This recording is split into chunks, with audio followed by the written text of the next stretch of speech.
meisjes erin, schat. Bloos dan even sjen. Sto meisjes stil, schat. Is het mijn gevoel dat het herkent. We wieren ongeveer op de helft van het EP. En het wordt nou een heel album. Want we hier toch wat meer versjes om te schreeuwen.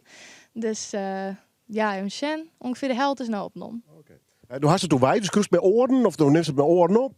Ik heb een producer, Joep Mens. Hij doet het voor mij en de rest schreeuw ik al zelf en speel ik zelf in. Ja, maar volgens een album dus. Ja, een heel Jeetje. album. Dus ja, uiteindelijk toch wat meer in me dan ik dacht. Ja. Nou goed, even een EP. Mensen denken, wat bedoelen ze daarmee? Dan had je meestal 6 nummers staan daarop. Nou, een full-length album, dat kan een beetje variëren. Want als we het kwarte nummers had, krijg je er wat meer op kwijt. Wist het aantal al of net? Roene, 10 nummers is het nou ongeveer? Tuurte mijn namen als stoem zoist.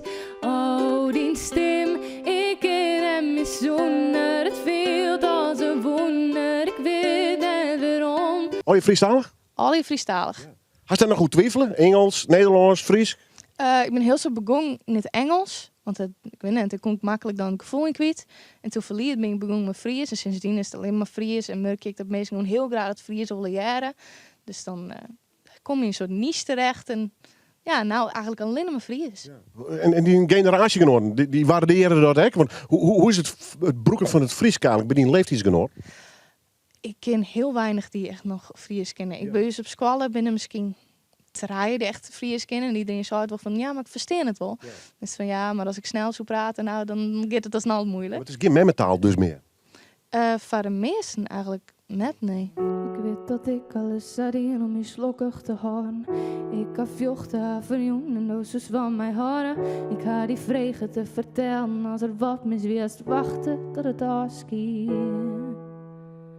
Dus ik hoop dat het zit dat. Ik hoop dat het spiek krijgt.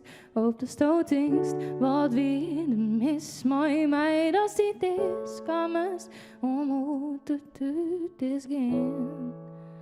De titel is Leeft op het tweede gezicht. Kijk. Is dat een persoonlijk verhaal? Ja, ik vind bij creatieveling ben je nooit al te vier trof rijden. Maar ik nog wat oerbloeien, maar... Gedeeltelijk persoonlijk. Ik ben zelf altijd een beetje verslaafd toen de romcoms. Daar ben ik echt dol op. En dan krijg je zelf een keer een merkje van dit klopt voor je meter. Nee. Dus ik wil eigenlijk mensen naar het realistische beeld van nou, dit is hoe het daadwerkelijk zit. Trappen niet in. Trappen het in. Dus zul geen ene man achter die nooit draven naar een vliegveld. Dus ik zie het van nou, dan geef je daar een realistisch beeld en dat ging alleen goed. Ja. En toen stopte mijn eigen relatie. Dus dan zie ik van oh, nou, dan moet er nog maar 1 nummers achterom. Toen kwam dat volledige album, want toch hier is het echt verhaal dus. Ja, dus toen hier ik nog het slechte gedeelte erbij. En dat ik echt het gevoel erin kon zetten. Dat ik zie het van, nou, ga ik alle punten erbij halen. Ik hoop dat die pijn nog lang niet verdwijnt.